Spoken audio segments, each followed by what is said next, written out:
Right, seem so to have a smudgy camera. icons are made in a different perspective.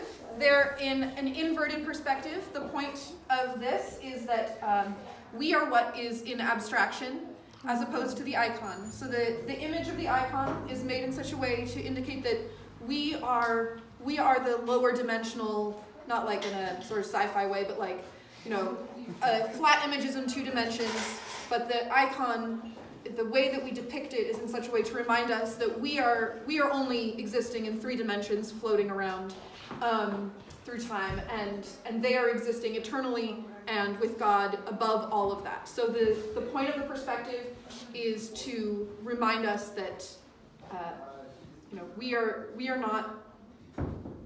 we're not looking down on them, they're looking down to us with love, but still they're finished with their spiritual life, and we are still aspiring to get there.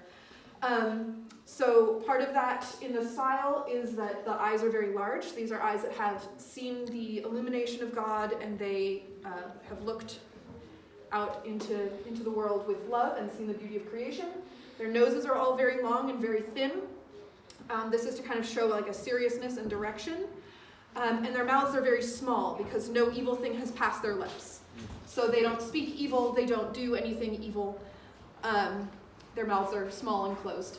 This is also, similar features are described by Saint Ignatius when he describes the Mother of God, who he met in person. So in his letters, he describes her appearance, that she had a long nose, large eyes, and a very small mouth. So all of these icons carry these elements, and of course, as the biological parent of Christ, he would have inherited some of these attributes as well: a long nose, large eyes, and a small mouth. So all icons have this element. More modern ones sometimes go more for a little bit more realistic appearance, but there is theology to both. So a big thing that we have as far as like the grammar of icons is color.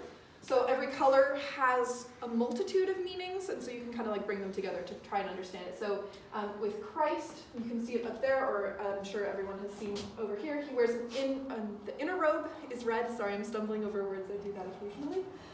The red there represents that he suffered, and that suffering was a part of his life. It's a royal garment. It has the big gold stripe. Christ, of course, in his earthly life was very poor, but the icon is not depicting a snapshot of like this is him on his 32nd birthday. It's representing the eternal reality that he's wearing this inner garment in which he suffered. And then the outer garment is blue, and that blue is representative of heaven. He's clothed in all of creation.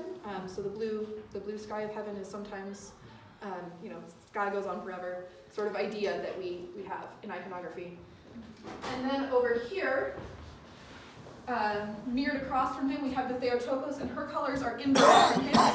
The red of her garment is darker, and so is the blue of her garment. It's mixed with purple because she is the Queen of Heaven, so those colors are mixed together. She took on suffering. Her heart was pierced with 7 swords or spears, or arrows, translations. And then the blue inner garment is that she had such a holy inner life. It's also her liturgical color, so she's often depicted just in blue as well, not as often as the red and blue system. Christ in this icon as a baby is wearing white and gold. The white is his pure garment. He's completely pure and innocent. Of course, he was pure and innocent his whole life, but this is indicative of childhood that they're wearing white. Children are often depicted in really light colors. And then his gold outer garment. Gold is a pure metal. We use it a lot in the Orthodox Church because it's both very beautiful and very rich, and also because it is pure and lovely and wonderful. And I don't know all the theology around the metals, but gold is lovely. So when we see gold or yellow, yellow is used as a shorthand for gold in icons because gold is very expensive. Lots of icons are completely gold leafed, but if you're making a really, really big icon, you don't want to gold leaf everything, especially if you're painting it on the wall of a church. So those are these colors here. As you go around, if you guys want to come this way, we have green over here on St. Cyril. This is really common in monastic icons. Green and brown are used on monastics fairly often. Green represents the Holy Spirit. It's the liturgical color of the Holy Spirit. And that can be used to represent that they have taken on this, the life of this, angelic life. And then the brown is to represent that they've put off the rich and expensive things of the world. I feel very weird coming up and touching when it comes to us. Purple here in St. Methodius is extremely rare in icons. It's more common now, but purple, as far as pigments go, was very difficult to make. And it was pretty much reserved for emperors and icons of emperors. But now we use it in icons of bishops. So, and again, he's wearing blue underneath because it's sort of a holy color. And sometimes we just use colors for fun. Over here, of course, St. Herman is also wearing this brown. Sometimes the brown is a little bit purpley or red. It depends on how it was mixed.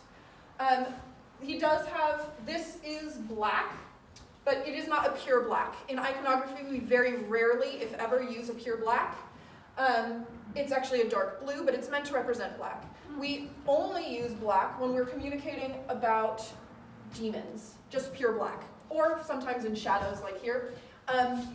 This icon, the color grading is a little bit funny, but black is used, and it is only used to describe where Christ is not. So it is the shadow. So I think, is that all the colors? I think so. Sometimes gray gets used as well. So then another thing that we use to communicate in icons is we want to go to the back wall. We use various gestures with the hands. So they will have, an open palm or two open palms represents prayer. This is the Oran's pose. It used to be very common in churches. Now mostly we see it from the priest or the bishop, whoever is officiating the service. But it used to be that everyone would pray with their hands up. And this was a later development, also good. Developments do happen. Sometimes we'll see saints that are holding things. So this is St. Demetrius. He was a soldier, so he's holding a sword and a shield and a spear. All very fun. Okay. I'm moving around. Backgrounds are rare, but sometimes we do see some really beautiful backgrounds. This one in particular is communicating a whole bunch of things. It shows that St. Catherine's body is on Mount Sinai, and the reason that Mount Sinai is important is, of course, because that's where the tablets were received by Moses. There's Moses. And there's the Theotokos as the burning bush. She's shown with all of these important things due from her story, but we don't usually show elements of martyrdom, so this is a little bit of a rare one. St. Catherine is actually one of the few that we do regularly represent with the instrument of her martyrdom. So this is the wheel of spikes. But she's also, seated in her place as a philosopher, because she was a philosopher as well as being a lady. All right. Sometimes saints are depicted with a scroll. These scrolls include some piece of wisdom that they shared and have been instrumental to the life of the church. Some saints have a lot of quotes, and some saints we just have one thing that we've saved from them that has been passed down through time. We know that a saint is someone who had a lot of writings if they have a scroll. So then... Have a lot of what, did you say? Have a lot of writings, things that have been preserved. Yeah. Some saints don't have really anything preserved for us, but we know that they were writers, so they'll have a closed scroll. Be like, oh yes, we know this person was a great father. None of their writings or quotes have survived today. Like that one? Yeah, so this is St. Timothy, the companion of St. Paul, and he received the Epistle of Timothy, and we know that he wrote letters to Paul, but we don't know what they were. They haven't survived to today, so he's just holding his little letter. So these are the Octina elders, St. Timothy, St. Sava, St. Macarius, and St. Firmilian. Are the ones that are holding the gospel, are those priests? Typically, yeah. If they're holding a gospel, they're usually a priest, or they might be a bishop, or they might be an apostle or an equal to the apostles saint. So if they brought the gospel to someone, then they're often showed with a gospel. One of the big elements that people will hold is the cross. The cross almost always indicates that they received a martyr's end, but sometimes they just have a cross because they suffered a lot or were a confessor, which is basically a martyr, but their tortures didn't cause them to die. They were then released from prison and went on to live the rest of their lives, or perhaps were arrested again and martyred. So those are confessors. Also, occasionally, you'll see Mary of Egypt holding a cross. Our icon of Mary of Egypt includes her holding the cross. She was not a martyr, but she did die to herself and kill her passions in a very unique way. So she is shown holding a cross in that icon, but she isn't always. Tomorrow is the Annunciation? Yes, tomorrow's the Annunciation. This is the icon of the Annunciation. We can see Gabriel here is in white. That is that pure holy color of transfigured beauty. And then the Theotokos is in her regular colors. There is a bit of a background in this because it's a narrative icon. It's communicating a story. In a time when most people were illiterate, icons were the way that we communicated a lot of theology all at once. So sometimes, our minds have to process through words over and over and over again, and you weren't going home and studying your Bible because a single book of the Bible might cost you a year's salary, and you do have to eat. As much fasting as we can do, you do eventually have to eat some food. You do have to have a roof over your head and clothing on your body. So a book of the Bible, it might take you 3-4 years to save up to just own the Gospel of Matthew or the Gospel of Mark. So icons are doing a lot of work all at once. This icon of the Annunciation is communicating the entire chapter that communicates the Annunciation in the Gospel of Luke, I'm so sorry. Yes, Gospel of Luke. So this is like the whole of chapter 2 of the Gospel of Luke. And if you can't physically hold and read that book over and over again, you can come into church and you can see it, and you can see that Christ is incarnate and that Mary is blessed. She has her hand up, she's praying. He's indicating to her and is in motion, and she is receiving him. It is showing all of these elements and all of this theology all at once in a way that people who couldn't read could still have the fullness of understanding and the fullness of a depth of knowledge. That's kind of the same thing. So those narrative icons, they have a lot going on. And of course there's that icon back there of the Last Judgment. Are these like icons that have a Theotokos mostly in them, or mostly girl? On this back wall, this is mostly women's saints, and this is mostly men's saints. It's not uncommon in churches to have men and women's saints on opposite sides of the church. Usually it would be men's saints on Christ's side and women's saints on the Theotokos' side.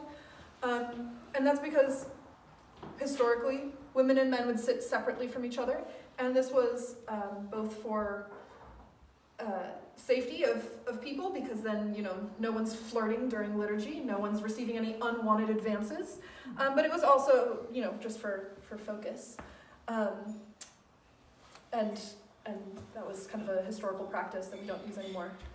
Do you know why in the icon of Mary Magdalene, why her hand is covered? I see that sometimes where the hand is covered. Yeah, so sometimes hands are covered because their garments are really big.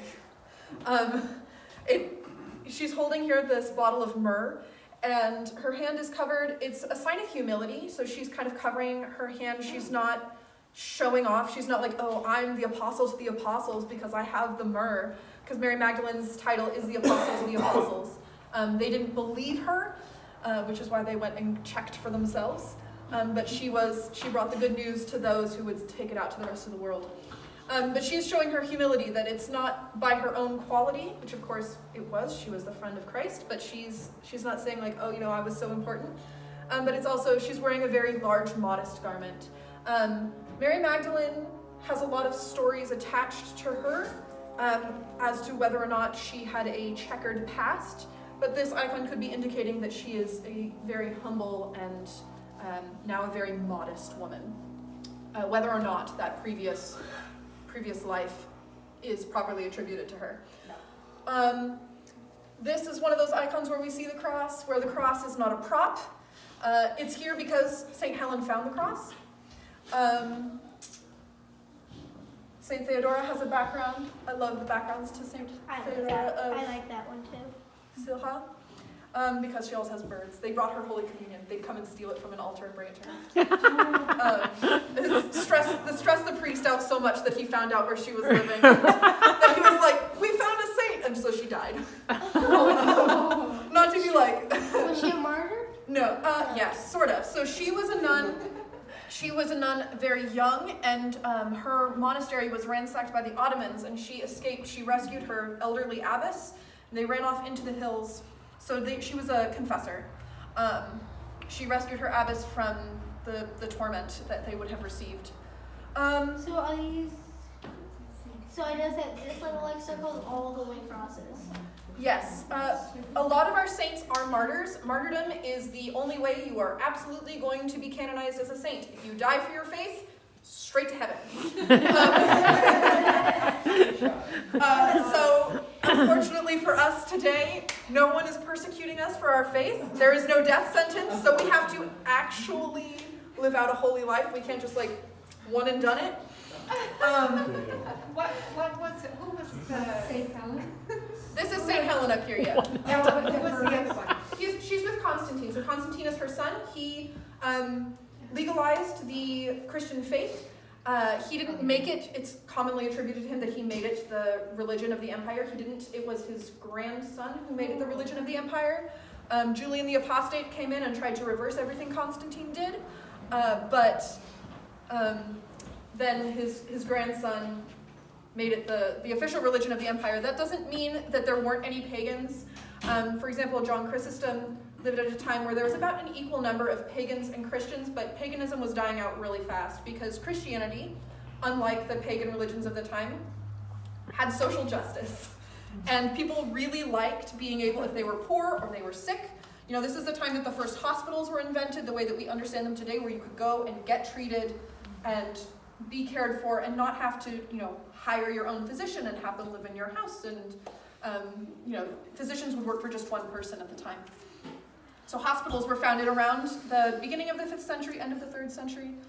And so Christianity was just really on this major incline because they offered so much social services. There was so much action in living the faith at the time. And once it was legalized, like that exploded to even greater extents. Hospices were founded. Mental care was founded for the disabled and the mentally disabled. So paganism was majorly in the decline.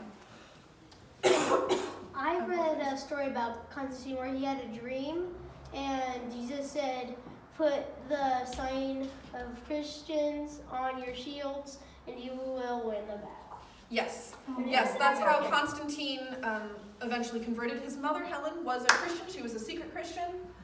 Whether or not Constantine knew that isn't clear, but she prayed for him consistently. She's really responsible for his sainthood because she would not let him get out of becoming a saint. She was going to force that if it killed her. And it eventually did. She was the first person to go on pilgrimage. She died of old age. She was in her 80s when she was doing it, and she died while she was on her pilgrimage because she just pushed herself a little bit too far. But that's how she found the cross. I mean, if you're in your 80s and you're going to decide to walk all over the Levant, good for you. But she founded churches along through the life of Christ. She found the Holy Cross. So in a few weeks, when we do the Feast of the Cross, then we will talk a little bit more about her. I'm sorry, is it St. Helen that has the birds that you mentioned? No, that's St. Theodora right here. So St. Helen is up here. She's an empress. She was the mother of Constantine. Okay, yeah. Constantine, of course, called the first ecumenical council. So he's very fun. She found the cross that Christ was crucified on. I heard from my dad that they found 3 crosses. And they put a dead person on each one, and the one that was Christ's cross, he resurrected. Yes, that is the story of how she identified which cross was the cross. There are some people who will say that there are more pieces of cross than could make an actual cross. There are not. There are lots of pieces of wood that people say are the cross, but if they truly are a part of the cross, they have the history to check it up. And there are pieces missing. We could put them all together, and the mass of all of those pieces would be less than the mass of a cross. So you can't just grab a piece of wood and say, this is a piece of the cross. People have tried to do that, and they have been called out by history. This is another one of those narrative icons. It's a little bit bigger. Of course, we've got this green color here to show that she's receiving the water of life, from which she will never thirst again. From the story of the Samaritan woman, she's wearing this red because she does go on to become a martyr. Many martyrs are depicted wearing either red or green, or a combination of both. That's to show that they have this holy life of the Holy Spirit, but also that they suffered.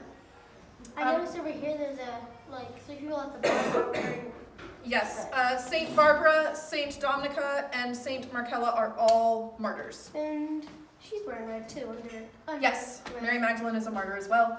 Christ is here with a hand of blessing and speech. So we don't show their mouths moving in icons, we show a hand that shows that they are speaking. This is from in Roman times, when you had someone standing up on a stadium to speak to everyone. If they wanted to speak, they'd go like this. And if they were like directing something to someone, they might direct like that. So that's the hand gesture that he is doing.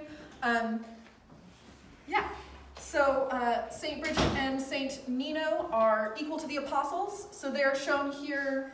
Saint Bridget is holding this scroll, but she could also be shown holding the Holy Bible, and Saint Nino is here holding the Bible. Bridget is of Ireland, and Nino is of Georgia. Can I just come back to this one? I'm wondering about this curtain here in the building. She's of Samaria, so this is probably the Samaritan city. Yeah, she runs back to the city to tell everyone what she saw. She's one of the first apostles.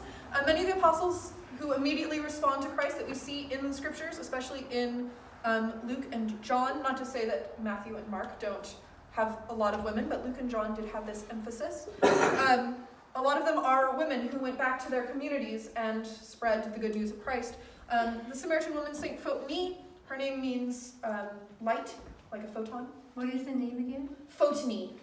This is a name that we give her. It seems like it was her actual name, but it also might have been like a baptismal name that she took to mean that she had been enlightened. So she might have had a different name before she met Christ. Kind of like Paul used to be Saul, and he took on this new name when he had his experience at Damascus. Is there any reason why the well is a cross shape?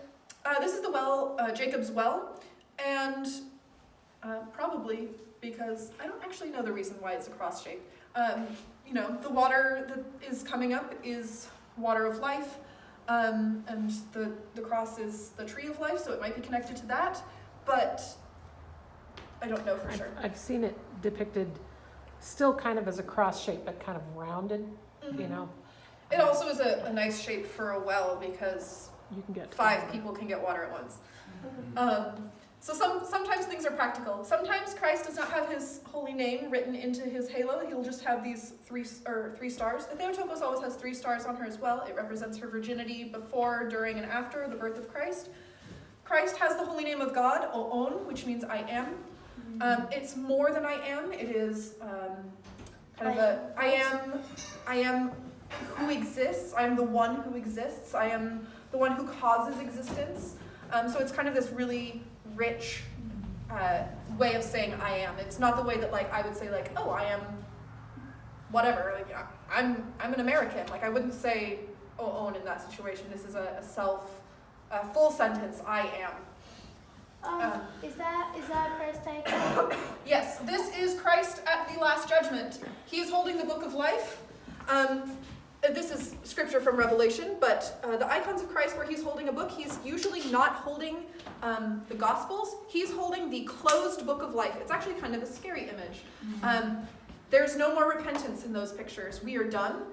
We've run the race. History is finished, and the last victory has occurred, and we are at judgment. So he has opened this book. He's reading those who will live. The scripture that is included is usually referring to people's names are in there who are Yes. going to go to the next earth. Yes. So when we go to confession, we have all of our sins blotted out, and our name is inscribed in the book of life, and then we add a whole bunch of sins before our next confession, and maybe we're slipping off of that book, but the hope is that at that last day, our name will be written there. We will have converted our souls completely and fully, not just our minds, but fully embraced the truth.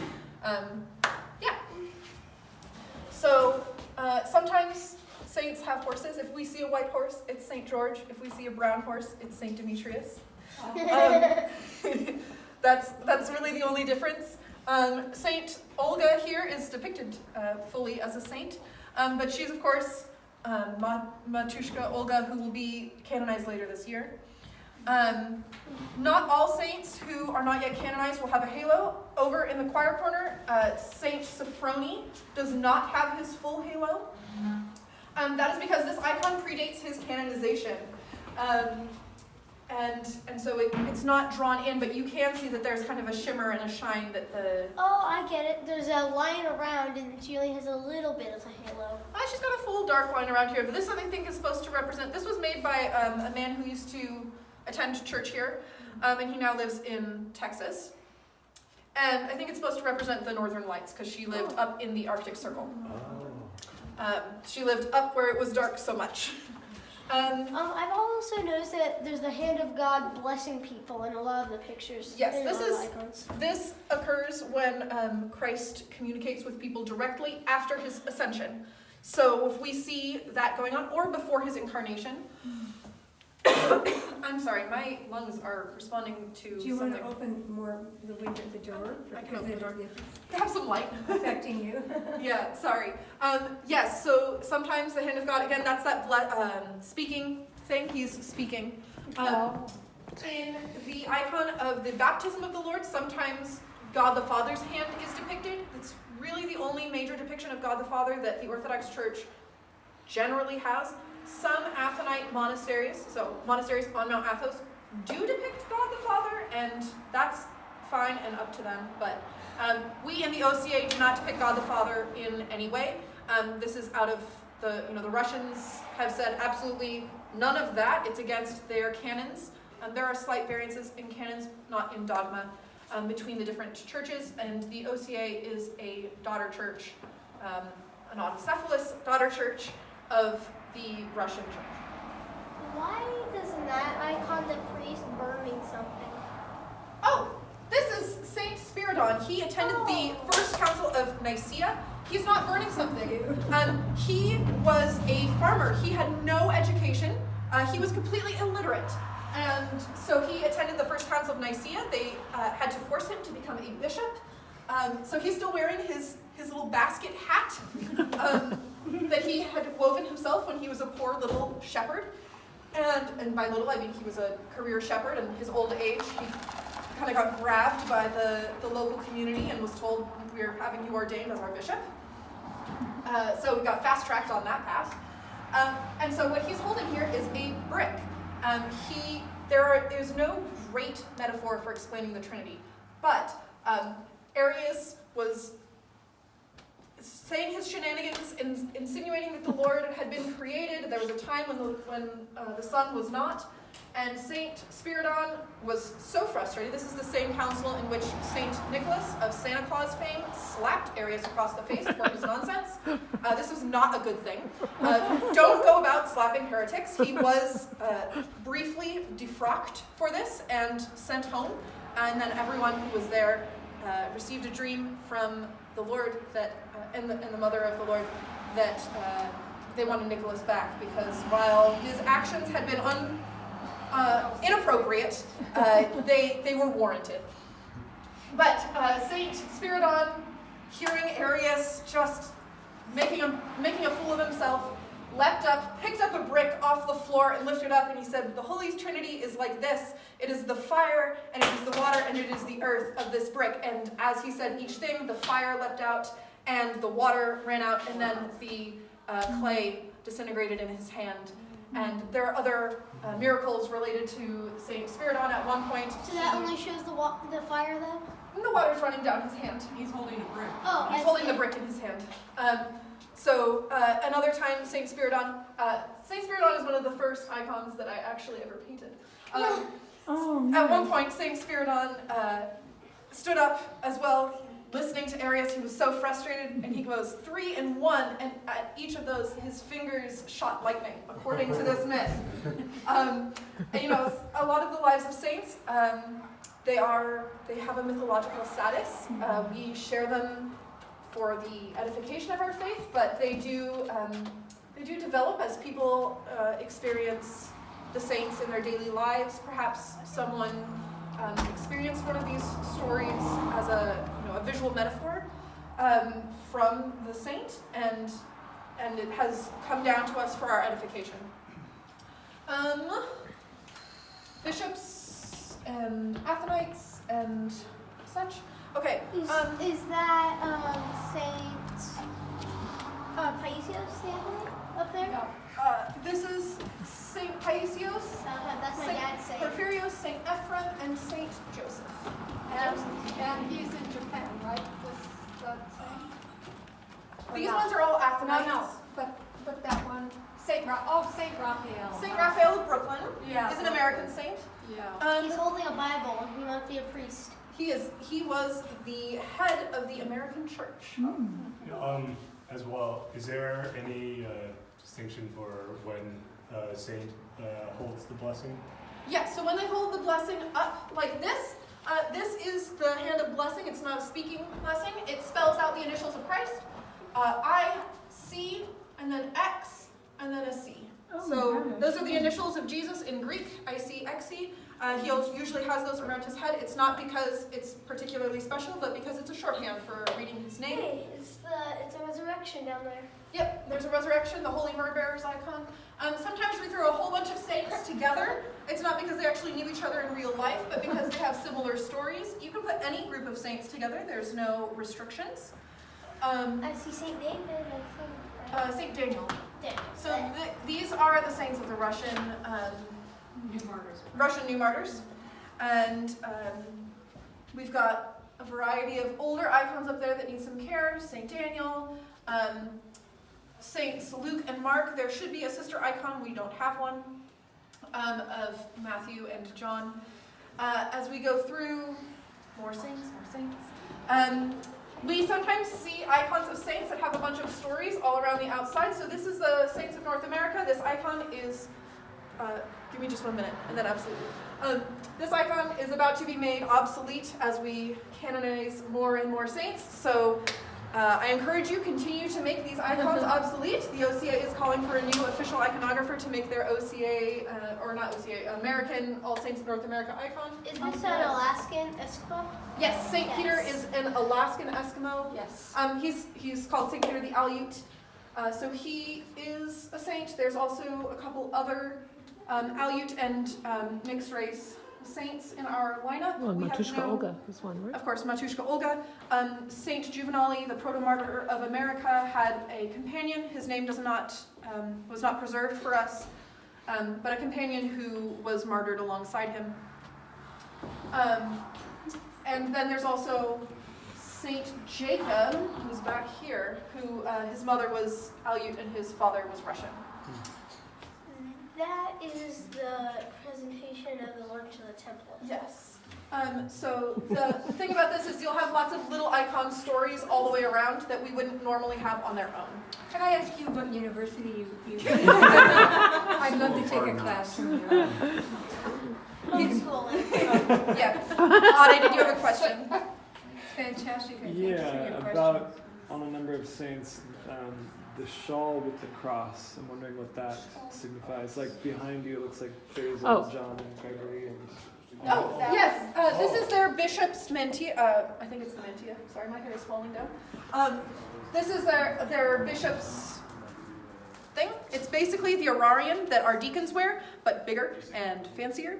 And for bishops. It's specifically a vestment for bishops. So we, when the bishop comes to visit us again, he may or may not wear it, depending on how he enters the church. If we're doing a hierarchical liturgy, which is really hard on our choir, or not. We love it. We love it. Now we're good. We have an awesome choir. We're good. That is, Never doubt that. I believe, a remnant. Yes, sometimes icons will have relics imposed into them. This is a relic related to John the Baptist. There are 3 kinds of relics. Primary relics are parts of their body. Secondary relics are items that they owned or they interacted with. So the cross is the secondary relic of the Lord.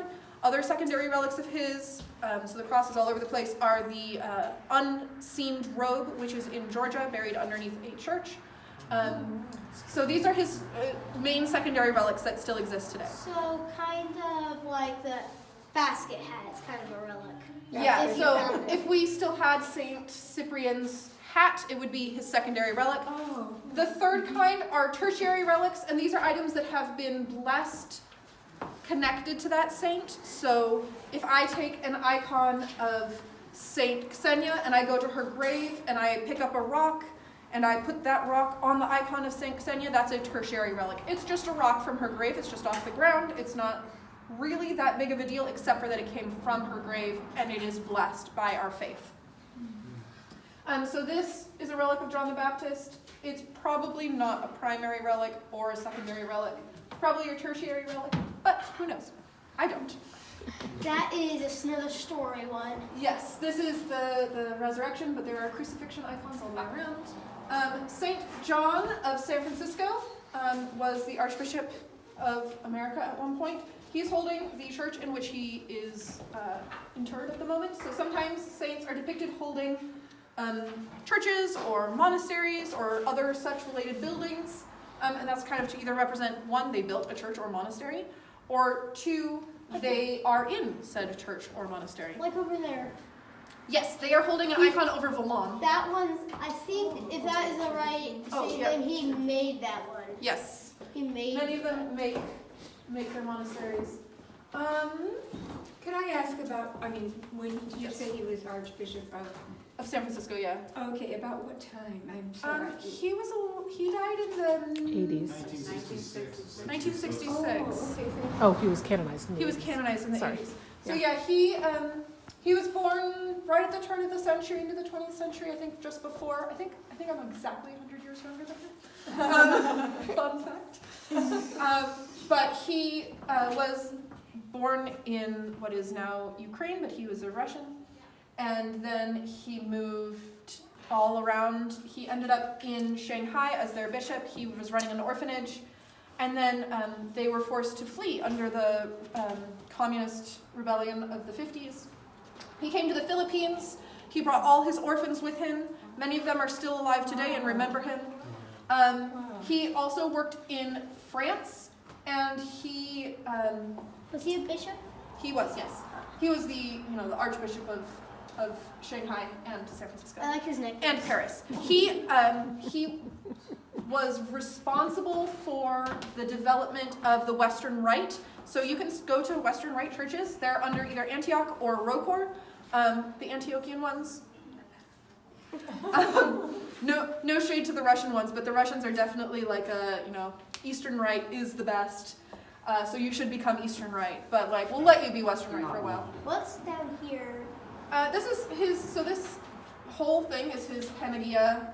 Bishops wear the cross, but they also wear the panagia. The cross for the crucifixion, and the panagia for the incarnation. But what's his title? Panagia Like is icon down there? Exactly. Theotokos. Panagia Theotokos, is yeah. another name for the Theotokos. Theotokos means the God bearer, the mother of God. It kind of looks like an egg. It does kind of look like an egg. And then panagia is the all holy one. Also, So- is this like an icon down here too? Probably. That's his cross. It's small. Crosses like that are super common. Lydia Shibley and my daughter Eleanor have copies of it as their baptismal crosses. He was Saint very, Anna and Zochim and Anna and all Yes. holy Theotokos. But who's this? This is the root of Jesse. So this is Jesse down here. Great docent. Saint John. Just more on Saint John. He's amazing. So he wanted to bring all of the people out of the Philippines to the United States. And so he showed up and sat on Congress's steps for 100 days and demanded that they pass a bill to allow him to bring all of these orphans that the United States did not want because they were poor little Chinese orphans. They were not interested, and he literally refused to say no, or refused to let them say no. He went on to bring them all to the United States. Many of them are still alive. They've kind of dispersed, but some of them are still in the area. Upwards of 100? I'm not 100% sure the number. There were a lot. Not all of them were actually fully orphaned. A lot of them, parents didn't have the means to care for them, Yes. didn't have the desire to care for them, and would bring them and say that you can keep my child if you give me alcohol, if you give me whatever their vice, opioids. When he would go out at night and find abandoned babies. And he would go out at night and find abandoned babies who'd been thrown in trash cans. Unfortunate reality is that infanticide is not an unheard of thing in that part of the world. So St. John rescued many children from infanticide. A lot of these were little girls. Boys are preferred in that part of the world. So many young women, or many older women now, are alive because of him. Funny enough, Herman had a high school friend whose grandmother was one of these orphans. Oh my God. And he had no idea. And then she proposed recently, and they reached out and were like, so we're transporting her to San Francisco, what do we do? So they had no connection with them anymore. Is there anything up to why she's standing on top of Yeah, her? so the root of Jesse is one of the Old Testament prophecies. It's from this line of Jesse. Jesse is the father of King David. He is the grandson of Ruth the Moabite and Boaz. One of these is more important than the other because the book is named after her. But he is the father of David. The root of Jesse, so this line, was prophesied to bring forth the Messiah. So it brought forth the Messiah's mother. So it's like the beginning of Matthew 1? Yes.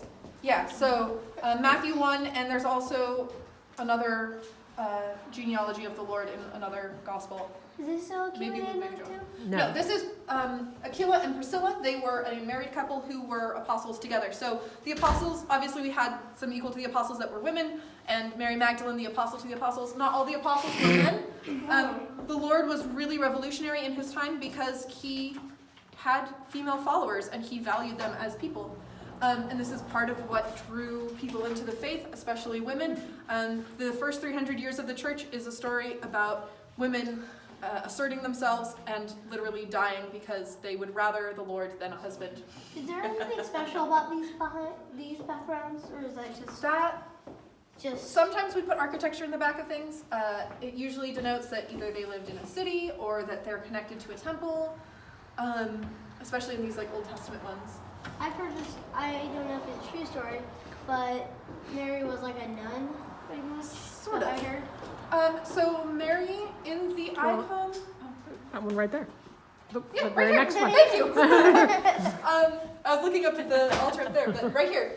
When she was 3 years old, we have the story that she entered into the temple. At the time, young girls, so we see in the story of Samuel that young kids would be dedicated to the Lord and raised in the temple by the priests. Are those the doors? Yes, the doors to the Holy of Holies. Mary is one of these people who was dedicated to the Lord and brought into the temple to live. There are archaeological evidence that there were kind of buildings along the side where women who were virgins and men who were young would go to live. So before Mary was betrothed to Joseph, for the majority of her youth, she lived in the temple. Her parents were very old when she was born, much like many of those great saints. Her parents were outside of the age of child rearing. They were really, really elderly. We know that they were old because her first cousin is Elizabeth, who was really old, and she's just betrothed. She's not married yet. She's pretty young. Not super young, like we can't just assign an age to how old she was, but she was probably 16 or so years old, 15, 16. And does that support anything back there? Yes, the other virginal maidens came and brought her to the temple with her parents. So her parents were too old to care for her. So she came to live in the temple. She was dedicated to the Lord and raised in the temple. Is that like a miniature icon of the Annunciation kind of?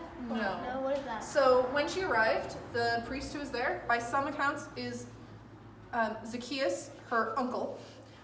So the brother of either Joachim or Anna, I'm not sure, took her, or her cousin, I guess, Elizabeth's husband, father of John the Baptist, by some accounts. By other accounts, it's a different Zacchaeus.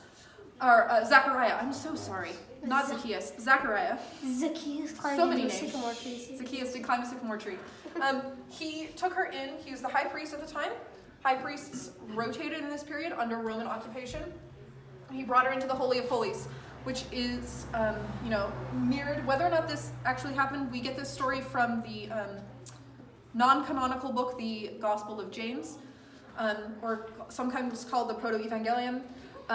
This is a book that showed up about 100 years after the start of Christianity. It's one of the earliest non-canonical Gospels. The other non-canonical Gospels are 200 or 300 years older than the events that they're trying to depict. The Proto-Evangelium is probably not actually written by James, the brother of the Lord. It has certain elements that we know are not likely or true, but it also has a lot of elements that we can trace back even further than that book, and are probably oral traditions that were brought together, kind of made fun to read, and then have been passed down to us as this Proto-Evangelium of James. I've noticed that most icons where the boys, you can see their feet, they usually have sandals on. Yep, sandals would be the shoe wear of choice in the Levant. There's really nothing fun about it. Christ would have worn sandals because it was really hot, and wearing leather shoes over your feet is a great way to get blisters if you're walking around. Women would have worn full shoes because it would be more modest. And they also weren't going out quite as much. They would go out to the well, they'd go out to their garden, but it was immodest for women to go out and gather in places. So, a lot of the women who were chasing after him were putting their reputations at risk. And that's okay. I haven't heard that term Levant. What's that? Levant refers to the Middle East that is north of, Saudi Arabia. North of the Arabian Peninsula, but in the Middle East is the Levant. That's where the Holy Land is, but it's also Syria and Jordan and... Is it Iraq, isn't it? I'm not sure if Iraq is part of the Levant. It's kind of that region of the Middle East that's right by the Mediterranean Sea. What is that icon depicting on That's the finding of the cross. there? So St. Helen is down here in the corner, St. Constantine's right here, and there's the cross. They all paraded it through Jerusalem with joy. These are, just more saints. Mary of Egypt. St. Sophrony of Essex was a great iconographer. He's also a great writer. He lived in Essex. He's recently canonized in the last couple years. One of these days I'll get around to drawing a red line around his halo, but I haven't yet. So most icons are on a rectangular panel, at least that we have here. Not all icons are made on a rectangular panel. Some of them are painted directly onto a wall or onto ceilings. Icons are never on the floor of a church. The floors can be decorated very beautifully, often with marble, but we would never put an icon on the floor because we would never step on an icon. How many of these have you painted? What? How many of these have you painted? So last year I attempted to go through and paint an icon draw an icon every single day of the year. I did not succeed. I had to reduce it because I was hating my iconography. I was hating doing it. I was getting really angry that I would have to go and do it. So I got through 200 last year. Just sketches, not fully painted. But I would go and read the life. The process is fun. I feel like So have you done a lot of them here? Not any of the ones on the walls here, but 3 of my icons were being helped by people today. Oh, how is it that you did you take make a vow to yourself to do an icon a day? Or how did that even come about? Well, I am trying to learn. Sorry, here, let me come so that I can actually see. So you didn't paint this one? No, that one predates me.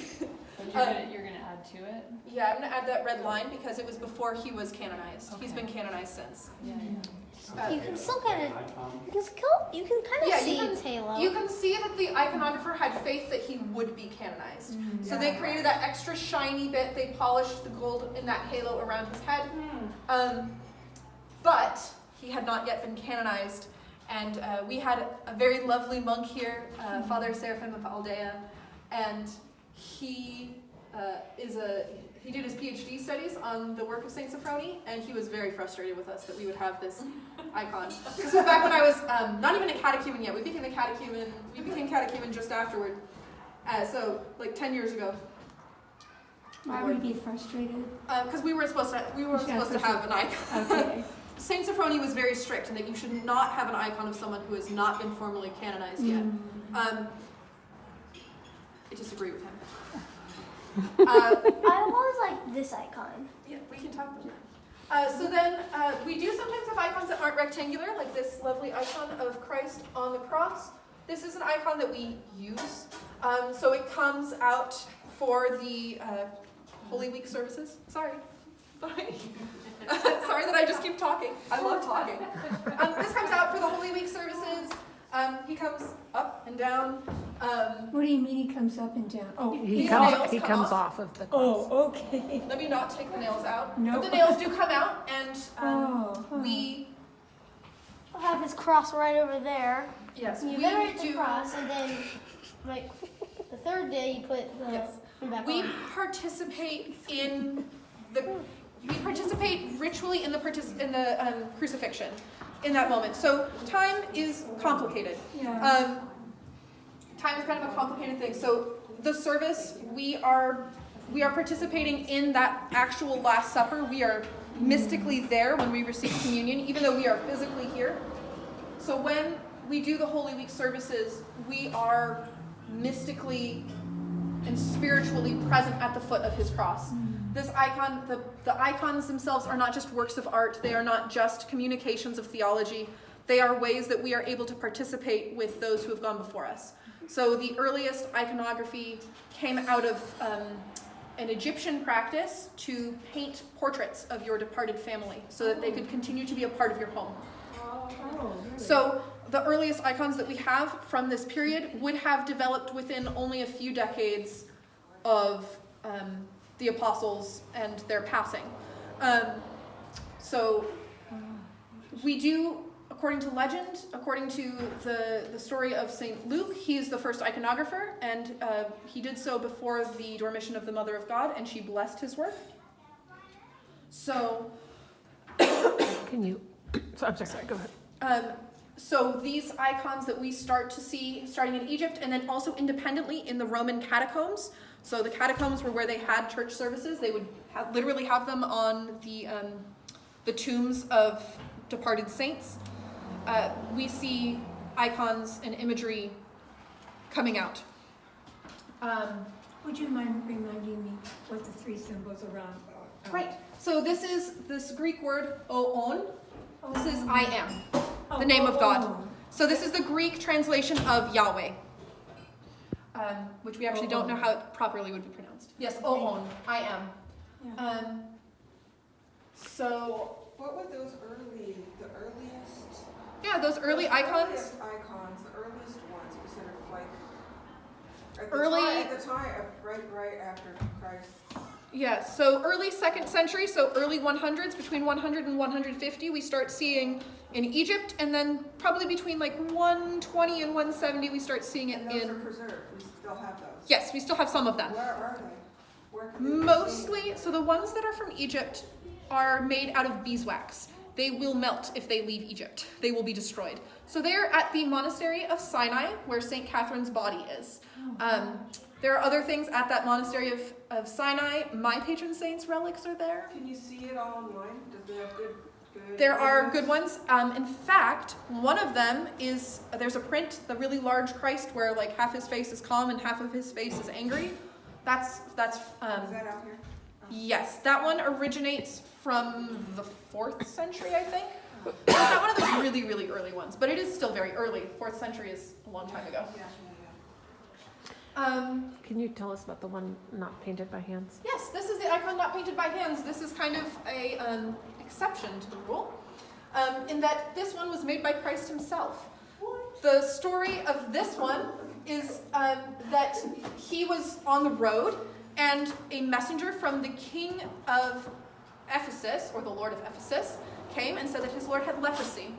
And Christ was traveling on the road, and he couldn't stop and go to Ephesus. That's a long way. I think Ephesus, actually? I'm not sure. Not in Greece. Starts with an E. Can't remember off the top of my head where. It's a Syrian city. The lord of this city.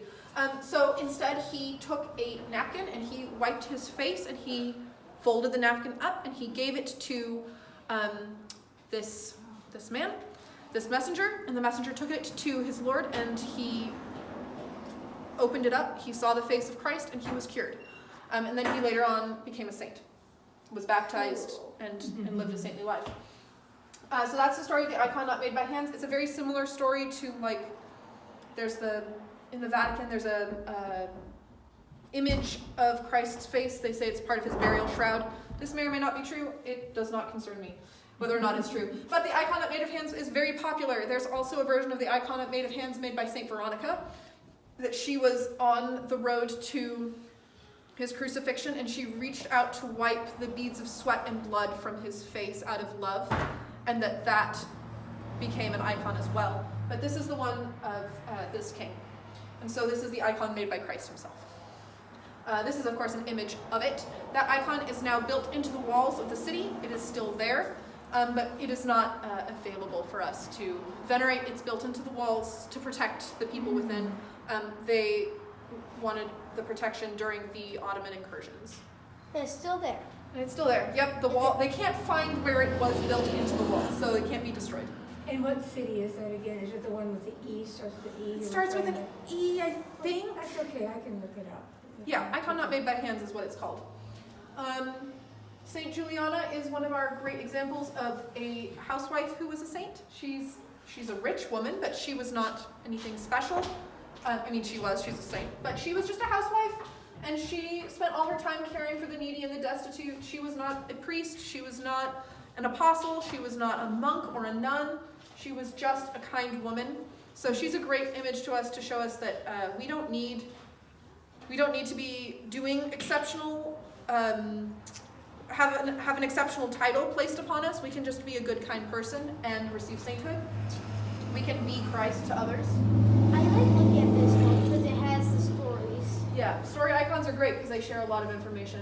Some saints it we looks know a like lot here about. she was sick, it looks like. Yeah, that's probably her repose actually. And so then around the top of the altar we have the 12 great feasts. The 12 feasts span throughout the year. They do not include Pascha. Pascha is the feast of feasts. But the 12 feasts are majorly important to us.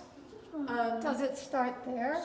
No, there's no actual pattern. They're not in order anymore. They used to be in order on the old iconostas. Yeah, they should be, and I'm annoyed. Let me tell you how often I come in here and go, I could change those and no one would notice.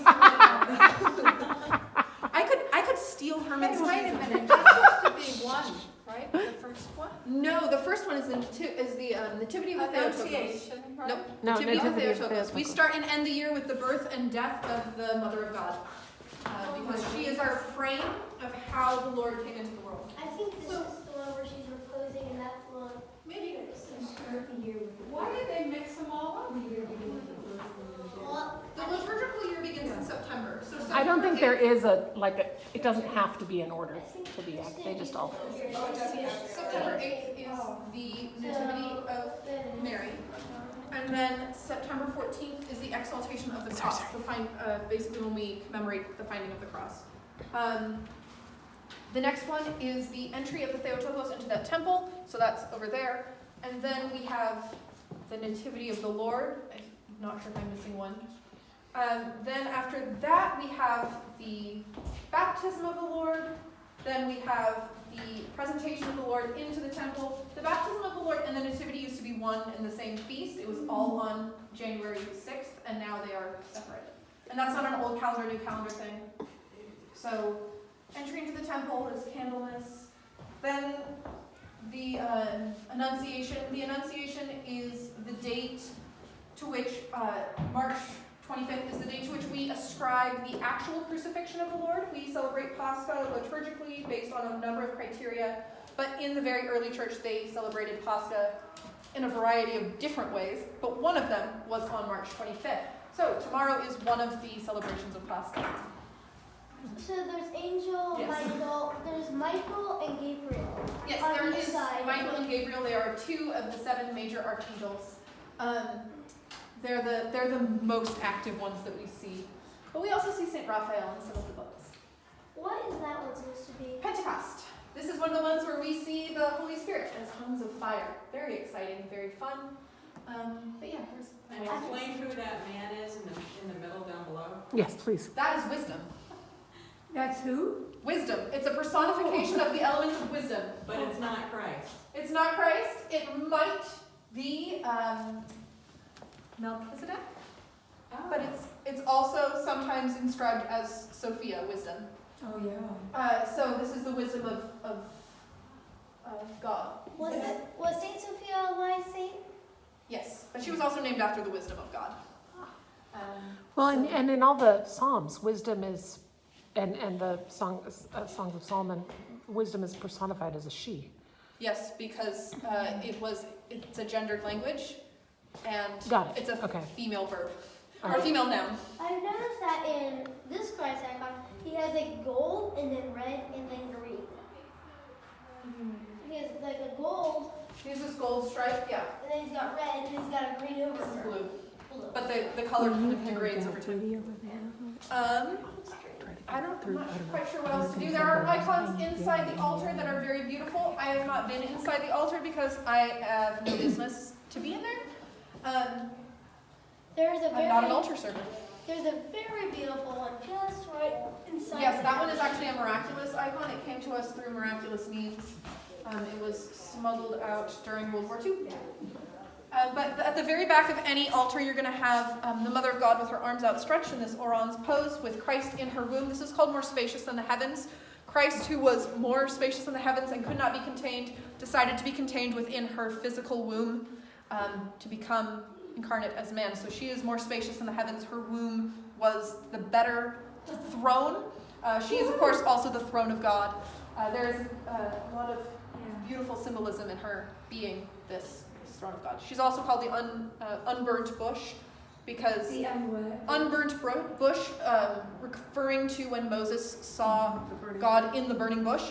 The bush was not burned despite him coming as fire, and the Theotokos was not harmed despite physically holding God within her body.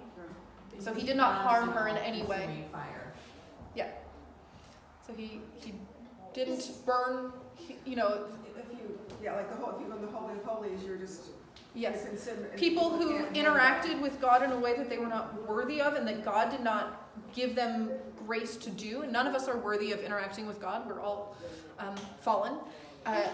People who interacted without the express permission of God were burnt or were killed. Not because God was enacting wrath, but because his holiness is so bright and so intense that our bodies are not capable of bearing it without God's express permission. It's a little like Icarus flying to Yes, exactly. But she held the sun within her womb. I just want to thank you. Yes, of course. I love how the altar and the inside is lined with different priests. Yes. These are the various church fathers and priests. We line the inside of altars with that.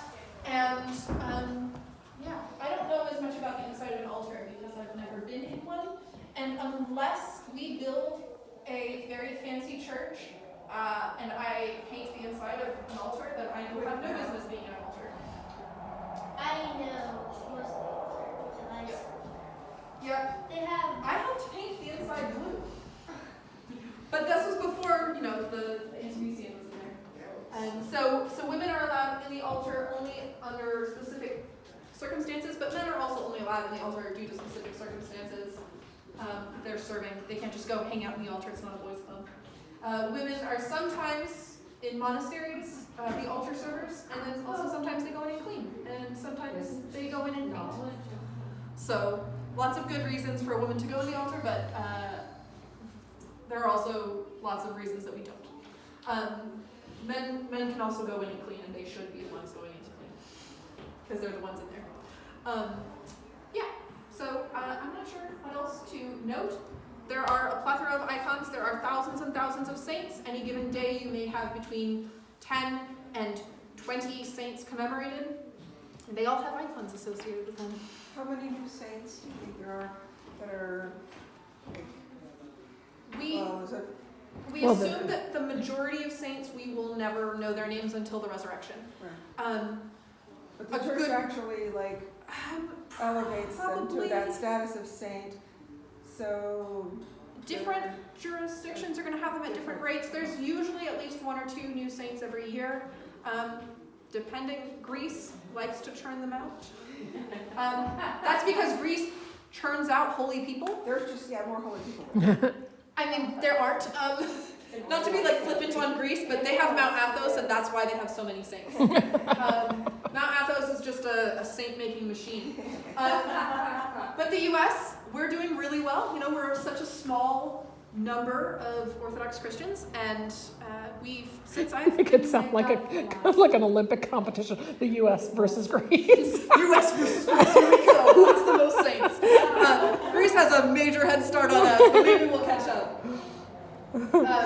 Since I've been baptized, it's probably been about 1 a year from the United States alone. So, Saint Raphael. yep, several Serbian saints recently. So lots of saints. My mom says that if our family of 6 has 6 kids, and then our kids have 6 kids, and their kids have 6 kids, then we'll have half the population of the world. That's right. You're right One there. of these days. By math, right there. But there are a lot of saints, or a lot of holy people who we assume will become saints at some point soon, and we pray for their recognition. Saint Seraphim of Platina, very close to us, is not officially recognized, and we're about 1 diocese in Georgia. But we all know that he's a saint, and he prays for us regularly. Saint Demetri of Dallas, Saint Ephrem of Arizona, thank you. I knew the state. It's not coming out of my head. Who is it considered a saint anymore? Not yet. Saint Seraphim is not yet canonized. Seraphim Rose. I thought he was. Yeah. Seraphim Rose. I thought he was. No. Georgia, 1 diocese in Georgia. 1 small city diocese in Georgia recognizes him as an official saint and has him on their calendar. But we don't have him on our calendar. However, you could say that, but I have had to sacrifice my husband to go off and be a subdeacon for the liturgy for his repose several years in a row now. So I don't know if that's true. Platina, yeah, so about an hour and a half away from here. And And there's Saint Sebastian. Saint Sebastian's officially canonized. He's in Sacramento. Obviously, in our own community, we've had several recently reposed people who have prayed for us, and we experience the grace that they pour out on us out of their love. Some more recent than others. So, the number of saints continues to rise. There is a joke that I have heard that in the lectionary there are more men than women, but in the kingdom there are more women than men. Well, I think also it was also the priest Father Seraphim that was visiting that said the only goal a Christian has is to become a saint, and he clarified that and said a saint with lowercase s. Yes. It doesn't matter if it's uppercase or lowercase. One of the big things about saints is that when they realized people thought they were holy, they ran away. So you see this a lot with a lot of monks, so that they hear people being like, "Oh, when he reposes, then he'll be a saint, and we'll pray to him." And he's like, "No!" To avoid the temptation of pride. Yeah, to avoid pride, and out of their own humility, they were like, "My own sins are numerous against me," and we cannot become saints by our own will, our own strength. We don't have that self-will required to become saints. It's only through the grace of God, only through confession and communion that we are able to even approach it. This is a nice time in here. I liked how you were talking about everything. I didn't intend to talk about every single one. I had a plan. I was only going to talk about half of them, and here we are. And here we are. I've talked about all of them. Yeah, almost. But the next time you do this, there will be a next time.